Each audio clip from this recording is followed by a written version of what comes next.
அனைவருக்கும் வணக்கம். இன்னைக்கு ஞாயிற்றுக்கிழமை. எல்லோரும் முக்காவாசி பேர் வீட்டுல டைம் ஸ்பெண்ட் பண்ணுவாங்க. நிறைய பேருக்கு விடுமுறையா இருக்கும். இந்த ஒரு நாள்ல காலையில நான் பிரம்ம முகூர்த்த பூஜை பண்ணிட்டேன். சூரிய வழிபாடு செஞ்சுட்டேன்.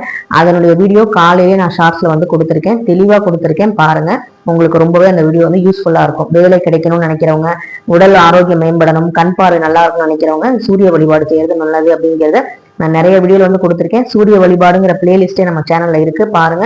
ரொம்ப நாள் கழிச்சு ஞாயிற்றுக்கிழமை பிரம்ம முகூர்த்த பூஜை பண்றதுனால சீக்கிரமா எந்திரிச்சதுனால அடுத்து நம்ம என்ன கடவுளுக்கு என்ன பண்ணலாம் அப்படின்னு யோசிக்கும் போது இன்னைக்கு ஞாயிற்றுக்கிழமை பானு சப்தமி அப்படிங்கிறனால நான் பிரம்ம முகூர்த்த பூஜையை முடிச்சதுக்கு அப்புறம் சூரிய உதயத்தப்ப அந்த சூரிய வழிபாடு செஞ்சிருக்கேன். அதுல ஸ்பெஷலா சூரியனுக்கு உரிய அந்த விளக்கு ஏற்றிருந்தேன். அது என்னங்கிறத இந்த வீடியோக்கு கீழே லிங்க்கும் கொடுக்குறேன். அதே மாதிரி நமக்கு ஷார்ட்ஸ்ல அப்படி இருக்கும், நீங்க செக் பண்ணி பாருங்க. இன்னைக்கு காலையில தான் அப்லோட் பண்ணேன். நிறைய சகோதரிகள் என்கிட்ட கேட்கிற கேள்வி என்னன்னா, நம்ம பூஜை பண்றோம், ஆனா அசைவம் சமைக்கலாமா அப்படின்னு சொல்லிட்டு. நான் சொல்றது என்னன்னா, அசைவம் சாப்பிட்டா பூஜை பண்ண வேணாம், பூஜை பண்ணா அசைவம் சாப்பிட வேணாம், இப்படிதான் நான் சொல்லுவேன். ஸோ காலையில நம்ம பூஜை பண்ணிட்டோம் அப்படின்னா அதுக்கப்புறம் நான் எப்படி பண்ணுவேன்னா, கதவை சாத்திடுவேன். பூஜை ரூம் திறக்கவே மாட்டேன்.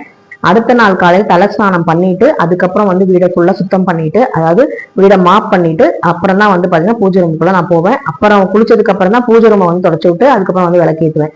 இது எனக்கு ரொட்டீனா பழகின ஒரு விஷயம்னால அதை நான் ஈஸியா எவ்வளவு சீக்கிரம் பண்ண முடியுமோ அதை பண்ணிடுறேன். இது எல்லாராலையும் பண்ண முடியுமா அப்படின்னு கேட்டா பண்ண முடியாது. அதை நம்ம யோசிக்கணும், நம்ம குடும்ப சூழ்நிலை இதெல்லாம் பார்க்கணும். ஸோ அதுக்கான ஒரு வீடியோ பதிவு தான் இன்னைக்கு நான் கொடுக்க போறேன். அது மட்டும் இல்லாம நிறைய பேர் கேட்கிற கேள்வி, அசைவம் சாப்பிடும் போது நம்ம எப்படி பூஜை பண்ண முடியும், அந்த அசைவம் செய்யாமலும் வீட்டுல இருக்க முடியல அப்படின்னு ஒரு சில சகோதரிகள் கேட்குறீங்க. அதே மாதிரி ஒருத்தவங்க 48 நாள் நான் லட்சுமி குபேர பூஜை பண்ணும்போது வீட்டுல அசைவம் சமைக்கலாமான்னு கேட்டிருந்தாங்க. ஸோ அவங்களுக்கு நான் என்ன பதில் சொன்னேன், இந்த மூலமா உங்களுக்கும் நான் சில விஷயங்கள் ஷேர் பண்ண விரும்புறேன்.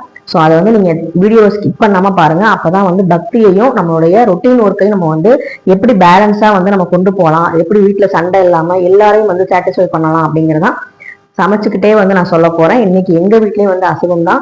ஸோ உங்களுக்கு பிடிக்குது அப்படின்னா கண்டிப்பா நீங்க இந்த வீடியோ ஸ்கிப் பண்ணாம பாருங்க. இல்ல எனக்கு அசைவம் சாப்பிட்றதுல இன்ட்ரெஸ்ட் இல்லை, அசைவம் சாப்பிட மாட்டேன், எனக்கு இந்த வீடியோ தேவையில்லை அப்படின்னா நீங்க ஸ்கிப் பண்ணிட்டு நீங்க மற்ற வீடியோஸ் எதுவும் நம்மளோட வீடியோஸ் தான் பார்க்கலாம். ஸோ இது நம்மளுடைய சப்ஸ்கிரைபர் இந்த மாதிரியும் இருக்காங்க. நானும் அந்த கேட்டகரியில வரனாலதான் இந்த வீடியோ பதிவு நான் கொடுக்குறேன். இப்போ வாங்க வீடியோக்குள்ள போகலாம். நேற்று சனிக்கிழமை ஒரு முக்கியமான விசேஷமா நாங்க ஒரு கோவிலுக்கு போயிருந்தோம். முதல் முறையா நான் ஃபர்ஸ்ட் டைம் வாழ்க்கையில போறேன். அது பாத்தீங்கன்னா நான் நெக்ஸ்ட் வீடியோல நாளைக்கு கண்டிப்பா கொடுக்குறேன். அதனால துணியெல்லாம் கொஞ்சம் நிறைய செஞ்சனால காலையிலேயே நான் துணி போட்டுட்டேன், மிஷின்ல ஆன் பண்ணிட்டு. அதுக்கப்புறமா தான் நான் மீன் வாங்கிட்டு வந்திருந்தோம். நாங்க போனது ஒரு கடற்கரை சார்ந்த ஏரியா. அதனால நைட்டு வரும்போது அங்க நாங்க ஹார்பர்ல மீன்லாம் வாங்கிட்டு பிரான் வாங்கிட்டு வந்தோம். ரொம்ப கம்மியா தான் வாங்கியிருந்தோம், ஒரு நாளுக்கு சமைக்கிற அளவுக்கு தான் வாங்கிட்டு வந்திருந்தோம். ஸோ இன்னைக்கு ஞாயிற்றுக்கிழமை அப்படிங்கிறனால நம்ம செய்யலாம். அதே மாதிரி பிரம்ம முகூர்த்த பூஜை, காலையில விளக்கு ஏற்றணும், இது எல்லாமே தெரியும். ஆனாலும் நம்ம வீட்டுல பிரச்சனைகள் வரக்கூடாது, சண்டை சச்சரவு எதுவும் வரக்கூடாது. இது பாத்தீங்கன்னா புள்ளி இறால்னு சொல்லி சொன்னாங்க. டைகர் பிரான் கூட சொல்லுவாங்க, ரொம்ப பெருசா இருக்கும். ஆனா ஓடுதான் பெருசா இருக்குமே தவிர உள்ள பாத்தீங்கன்னா சதை பகுதி ரொம்ப இந்த சைஸுக்கே கிடைக்காது. நமக்கு ஓடெல்லாம் கிளீன் பண்ணிட்டாலே நமக்கு அந்த ரொம்ப கம்மியா தான் கிடைக்கும். ஸோ அதை கிளீன் பண்றதுக்கு நான் ஒரு 8 மணி போல ஸ்டார்ட் பண்ணேன்.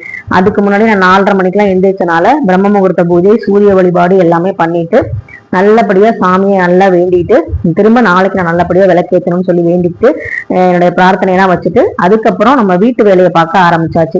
ஸோ இதுதான் பாத்தீங்கன்னா நமக்கு எந்த ஒரு பிரச்சனைகளையும் எந்த ஒரு சட்ட சிக்கலையும் உண்டாக்காது வீட்டுல. ஏன் அப்படி சொல்றேன்னா, இப்ப நம்ம வீட்டுக்கு நல்லா இருக்கணும் தானே, நம்ம வீட்டு நல்லா இருக்கணும், நம்ம குடும்பம் நல்லா இருக்கணும் தானே இவ்வளவு தூரம் செய்யறோம். நமக்காக நீ இவங்க பூஜை பண்ணா என்ன, இவங்க விளக்கு ஏற்றா என்ன அப்படின்னு சொல்லி நம்ம நினைக்கலாம். 5 விரலுமே ஒன்னா இருக்காது. இப்ப பாத்தீங்கன்னா என் வீட்டுக்காருக்கு பக்தி இருக்கு. ஆனா உட்காந்து பூஜை பண்ணணும், விளக்கேற்றணும் அப்படிங்கிற அவசியம் அவருக்கு இல்லை. அது மட்டும் இல்லாம ஒரு வீட்டுல பெண்கள் விளக்கேற்றும் போது இன்னுமே நல்லா சுபிக்ஷமா இருக்கும்னு சொல்லியே பழகிட்டாங்க. அதே மாதிரி சின்ன வயசுல இருந்தே பெண் பிள்ளைகள் விளக்கேற்றுங்க, பெண் பிள்ளைகள் சூடம் காமிங்க, பெண் பிள்ளைகள் மற்ற வேலைகள் பூஜை சாமான் கழுவுங்கன்னு சொல்றாங்களே தவிர ஆண் பிள்ளைகளுக்கு பாத்தீங்கன்னா போய் கறி வாங்கிட்டு வாங்க, போய் மளிகை ஜாமான் வாங்கிட்டு வா, ரேஷன்ல போய் அதை வாங்கிட்டு வா அப்படின்னு நம்ம சொல்லி வளர்க்குறோம். ஸோ பெண் பிள்ளைகளுக்கும் இதெல்லாம் போய் வாங்கணும், ஆண் பிள்ளைகளும் இந்த வேலையெல்லாம் செய்யணும் அப்படிங்கிறது நம்ம சின்ன வயசுல இருந்தே பழக்கல. ஸோ அதனால ஒரு காரணம் என்னன்னா, இந்த பூஜை செய்யறது அப்படிங்கிறது பெண்களோட வேலை அப்படிங்கிற மாதிரி ஆயிடுச்சு. இப்ப காமனா நம்ம ஒரு பூஜை செய்யறோம் அப்படிங்கும் போது அது என்னென்ன செய்வோம்னா, பொங்கல் வழிபாடு. பொங்கலுக்கு நம்ம எல்லா வீட்லயுமே பாத்தீங்கன்னா எல்லாம் சேர்ந்து பொங்கல் வைப்போம். அதே மாதிரி அமாவாசை அப்படின்னா முன்னோர்களுக்கு நம்ம எல்லாருமே சேர்ந்து செய்வோம். அது மட்டும் இல்லாம இப்ப வரலட்சுமி நோன்பு செய்யறாங்க அப்படின்னா அந்த வீட்டுல வரலட்சுமி நோன்பு அன்னைக்கு எல்லாருமே வந்து நல்லபடியா விரதம் இருப்பாங்க, நல்லபடியா சைவத்தோட வந்து செய்வாங்க. ஆனா இந்த நம்மளா வந்து இஷ்டப்பட்டு இது செஞ்சா நல்லது அப்படிங்கிற மாதிரி நமக்குன்னு ஒரு ஆசை இருக்கும் இல்லையா, அந்த மாதிரி வழிபாடுகள்ல நம்ம குடும்ப உறுப்பினர்கள் எல்லாருமே வந்து பாத்தீங்கன்னா இன்வால்வ் ஆக மாட்டாங்க. இது உனக்கு விருப்பம், நீ பண்ற, அதுக்காக வந்து எங்களையே வந்து பனிஷ் பண்ற அப்படிங்கிற மாதிரிதான் பேச்சுக்கள் வரும் ஆரம்பத்துல.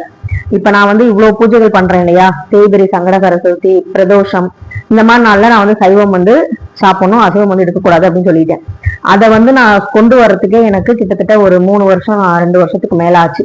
ஏன் அப்படின்னா அதை நான் ஃபாலோ பண்ணணும். ஃபர்ஸ்ட் நான் வந்து எடுக்கும் போது நம்ம வந்து நல்லா அசைவம் சாப்பிடுற ஃபேமிலியா தான் இருந்திருப்போம் ஆரம்பத்துல இருந்து. அப்ப வந்து பாத்தீங்கன்னா நம்ம இஷ்டத்துக்கு சாப்பிடுவோம், புதன்கிழமை சாப்பிடுவோம், வியாழக்கிழமை சாப்பிடுவோம், சனிக்கிழமை கூட சாப்பிட்டுருப்போம். ஆனா நமக்கு போக போக ஒரு ஏஜ் ஆக ஆக வந்து பாத்தீங்கன்னா நமக்கே வந்து இந்த மாதிரி விஷயங்கள்லாம் பண்ணணும். ஏன்னா கமிட்மெண்ட் நமக்கு அதிகமாகுது. வந்து நம்ம பேச்சுலர் லைஃப்ல ஒரு இல்லத்தரசியா ஆகிறதுக்கு முன்னாடி நம்ம குடும்பத்துல இருக்கும்போது நம்ம அம்மா அப்பா எல்லாம் கவனிச்சுக்குவாங்க. நமக்கு ஒண்ணும் பெருசா வந்து பாத்தீங்கன்னா எந்த ஒரு கமிட்மெண்ட்டும் இருக்காது, எல்லாமே அவங்க பாத்துக்குவாங்க. ஆனா நம்ம வந்து பாத்தீங்கன்னா அந்த லீடர்ஷிப் குவாலிட்டி எடுக்கும்போது வீட்டுல வந்து நம்ம தான் குடும்ப தலைவன் தலைவி அப்படிங்கிற போர்ஷனை வந்து எடுக்கும்போது அது வந்து பாத்தீங்கன்னா நமக்கு ஒரு பெரிய பொறுப்பாயிருது.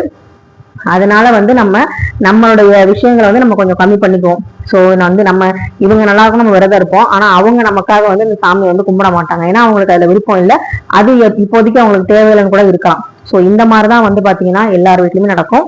அந்த மாதிரி சுச்சுவேஷன்ல நான் வந்து ஆரம்பத்துல சண்டை வரும், நானும் உனக்காக தானே வந்து சாமி கும்பிடுறேன், ஏன் வந்து நீ இப்படி பண்ற அப்படிங்கிற மாதிரி தோணும். ஆனா எனக்கு சடனா நான் மாத்திக்கிட்ட மாதிரி அவங்களால வந்து அந்த விஷயத்த வந்து எல்லாராலையும், என் பிள்ளையாலேயோ என் கணவராலேயோ மாத்திக்க முடியாது. அதை நான் கம்பல் பண்ணனால வீட்டுல நிறைய பிரச்சனைகள் வந்தது. அப்ப வந்து ஒரு டீல் வந்து நம்ம வச்சுக்குவோம் அப்படிங்கிற மாதிரி விசேஷ நாட்கள், நான் விரத இருக்கிற நாட்கள்லாம் கொஞ்சம் வந்து அதாவது வழிபாடு செய்யற நாட்கள்ல அவாய்ட் பண்ணிட்டு மற்ற நாட்கள் வந்து பாத்தீங்கன்னா நான் வந்து செஞ்சு கொடுத்துருவேன். ஸோ எதுலையுமே வந்து நம்ம வந்து எல்லாத்துலயுமே ரொம்ப ரெஸ்ட்ரிக்ட் பண்ணக்கூடாது அப்படிங்கிறனால நான் வந்து சொல்லிட்டேன். ஸோ அப்போ வந்து இப்போ புதன்கிழமையே வந்து பாத்தீங்கன்னா எந்த ஒரு விசேஷ நாட்களும் இல்லை, நான் பூஜை பண்றேன், அதாவது விளக்கேற்றுறது வேற.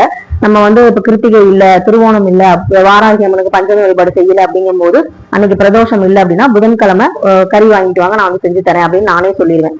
ஸோ அந்த மாதிரி நம்ம செய்யும் போது நமக்கு எந்த ஒரு பிரச்சனையும் வராது. அதாவது நம்மளுடைய குடும்ப வாழ்க்கையும் பக்தியும் ஒண்ணுதான். குடும்பத்துல எப்படி வந்து நம்ம அட்ஜஸ்ட் பண்ணி போறோம் அப்படிங்கறத நம்ம பக்தி செய்ய செய்ய நமக்கு வந்து அந்த பக்குவம் வந்து ஏற்பட்டுரும். இந்த மாதிரி சண்டை போட்டுக்கிட்டே இருந்தா மகாலட்சுமி எப்படி நம்ம வீட்டுல தங்குவாங்க, அப்ப நமக்கு சண்டை வராம இருக்கிறதுக்கு என்ன பண்ணணும், அப்ப ஒரு பேலன்சிங்கா கொண்டு போகலாம் அப்படிங்கிற மாதிரிதான் நாங்க வந்து பேசி இந்த சங்கடகர சதுர்த்தி, அதுக்கப்புறம் வந்து பிரதோஷம், இந்த மாதிரி வழிபாடுதான் நான் செய்யறேன் அப்படின்னு சொல்லி எங்க வீட்டுக்கார்ட்ட கேட்டேன். இந்த மாதிரி செய்ய போறேன், அதனால வந்து அந்த நாட்கள்ல வந்து நம்ம அசைவம் வந்து சாப்பிடக்கூடாது. இப்ப கிருத்திகை என்பது ஞாயிற்றுக்கிழமை வந்துச்சு, அந்த மாதிரி சமயத்துல நம்ம என்ன பண்ணோம், வீட்டுல இருந்து அசைவம் சாப்பிடணும்னு தோணும். அப்ப அங்க ஒரு பிளான் போட்டு நம்ம ஏதாவது முருகன் கோவிலுக்கு போகலாம், அன்னைக்கு போய் கிருத்திகை வழிபாடு செய்யலாம் அப்படிங்கிற மாதிரி நான் வந்து வீட்லயும் வந்து பண்ணுவேன். அதே மாதிரி நான் வந்து கோவிலுக்கும் வந்து போக ஆரம்பிச்சேன். 2 வாரம் ஞாயிற்றுக்கிழமையும், போன மாசம் அதுக்கு முந்தின மாசம் கிருத்திகை அன்னைக்கு நான் வந்து கோவிலுக்கு தான் போனேன். வயலூர் போனோம். அதுக்கப்புறம் வந்து திருவள்ளரை பெருமாள் கோயிலுக்கு போற மாதிரி சூழ்நிலை அமைஞ்சது. ஸோ இந்த மாதிரி வந்து நம்ம வந்து நம்ம வீட்டுக்காரங்கள்ட்டையோ நம்ம வீட்டுல இருக்க பெரியவங்கள்ட்டையோ வந்து கொஞ்சம் கொஞ்சமா தான் நம்ம விஷயங்களை சொல்லணும். எடுத்த உடனே நான் இந்த மாதிரி பண்றேன், எல்லாமே ஸ்டாப் பண்ணுங்க, உடனே நிறுத்துங்க அப்படிங்கும் போது சொல்லும் போது நமக்குள்ள பிரச்சனை வரும். அதை வந்து நம்ம பிராக்டிஸ் பண்ணணும் அப்படிங்கறதுதான் என்னோட இது. முதல்ல என்னால வந்து கண்ட்ரோலா இருக்க முடியுதா, இது மாதிரிலாம் செய்ய முடியுதா, பொறுமை காக்க முடியுதா அப்படிங்கிறத நான் வந்து கொஞ்சம் கொஞ்சமா வந்து பாத்தீங்கன்னா யோசிச்சு சண்டைகள்லாம் போட்டு அதுல இருந்து தவறுகள்லாம் திருத்திக்கிட்டு அதுக்கப்புறமா வந்து பாத்தீங்கன்னா நாங்க வந்து கொஞ்சம் கொஞ்சமா வந்து மாத்திக்கிட்டோம். இப்ப என் வீட்டுக்காரரே வந்து பாத்தீங்கன்னா சங்கடகர சதுர்த்தி பிரதோஷ நாட்கள்ல சாப்பிடலன்னா சாப்பிட வேணாம், நீ சாப்பிடலாம், நாங்களும் சாப்பிடல, பரவாயில்ல, இந்த நாள் சாப்பிட்டுக்கலாம் அப்படிங்கிற அளவுக்கு வந்துருச்சு. சோ இந்த மாதிரிதான் வந்து நம்ம குடும்பத்தை வந்து ஒன்றிணைத்து நம்ம வந்து ஒருங்கிணைந்து கொண்டு போகணும் அப்படிங்கிறதா. நான் வந்து அசைவம் சாப்பிடுற ஆளாவே இருந்தாலும், என் வீட்டுல எல்லாரும் சாப்பிடுற ஆளாவே இருந்தாலும், கடவுள் பக்தியில நாங்க எப்படி வந்து பேலன்சிங் பண்ணிக்கிறோம் அப்படிங்கறதா நான் வந்து உங்ககிட்ட வந்து இப்ப ஷேர் பண்ணேன். இப்ப அந்த சகோதரி கிட்ட நான் என்ன சொன்னேன்னா, 48 நாட்கள் நீங்க வந்து லட்சுமி குபேர பூஜை பண்றீங்க அப்படின்னா அது ஒரு பெரிய ப்ராசஸ். அந்த லட்சுமி குபேர பூஜையை நம்ம தொடர்ந்து செய்யணும் அப்படின்னா வீடு வந்து சுத்தபத்தமா இருக்கணும். அப்ப கணவர் வந்து சாப்பிடாம இருக்க முடியாது, நான் வந்து செஞ்சு கொடுக்கலாமான்னு கேட்டாங்க. தாராளமா செஞ்சு கொடுங்க, ஆனா அந்த ஒரு விஷயத்துக்காக தான் நீங்க இந்த அளவுக்கு வேண்டுறீங்க அப்படிங்கும் போது நீங்களாவது கண்ட்ரோலா இருங்க.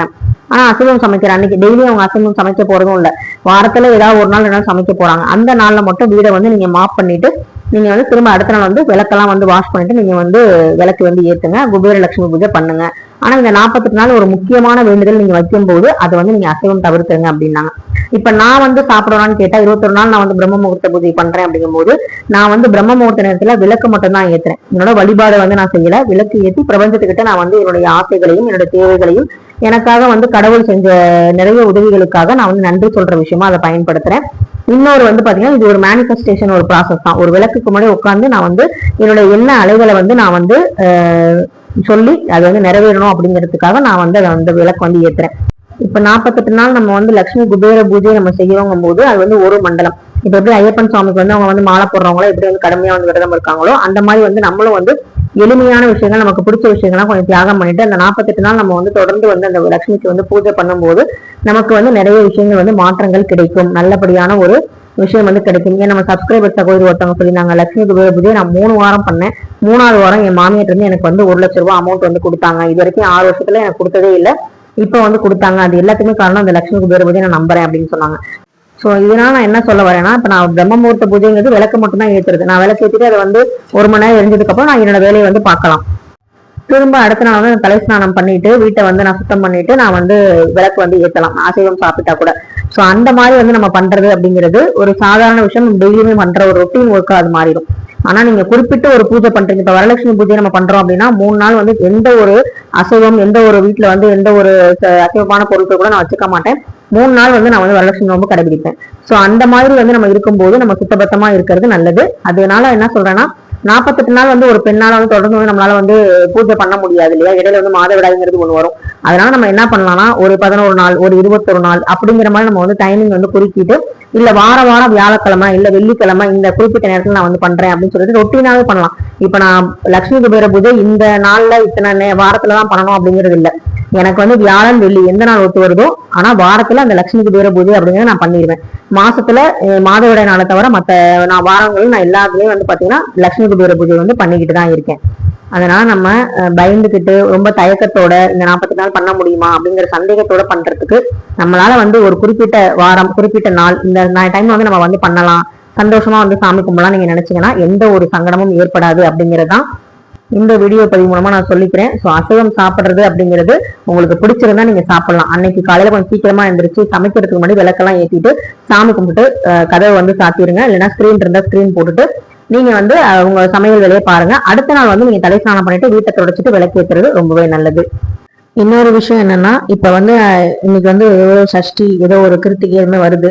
ஆனா வந்து அவங்க சாப்பிடணும்னு நினைக்கிறாங்க. தம்பியை வந்து ரொம்ப ஆசைப்படுறான் அப்படிங்கும் போது நான் வந்து ரொம்ப கண்ட்ரோல் பண்ணா அது வந்து பாத்தீங்கன்னா எனக்கும் வந்து நிம்மதியா பூஜை பண்ண முடியாது. அவங்களும் வந்து அது வந்து ரொம்ப சலிச்சுக்கிட்டு வந்து இருக்க மாதிரி இருக்கும். சோ அப்ப நான் வந்து என்ன பண்ணேன்னா நீங்க வந்து உங்களுக்கு ரொம்ப வேணும் அப்படின்னா மிஞ்சி போனா என்ன ஒரு மட்டன் ஃப்ரை இது மாதிரி சாப்பிட போறாங்க. சரி ஓகே நீங்க வந்து வீட்டுல சாப்பிடாதீங்க. வெளியே போய் உங்களுக்கு பிடிச்சா நீங்க சாப்பிட்டுக்கோங்க.